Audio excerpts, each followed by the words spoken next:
daylight here burns like a furnace. Beneath it, the ground may be molten. This is 55 Cancri e, a rocky super-Earth orbiting less than 1.5 million miles from its star. Its day side is hot enough for rock to melt, creating a world that may be covered by a global ocean of lava.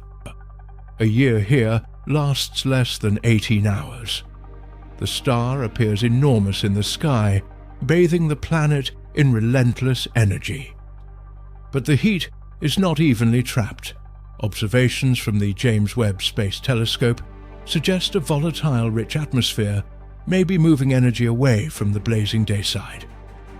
That atmosphere may have formed from gases bubbling out of the Magma ocean, creating a world where surface and sky are constantly interacting. We cannot see its surface directly, but observations point to a landscape where molten rock, intense radiation, and a changing atmosphere shape the planet together. The true surface of 55 Cancri A remains hidden from us.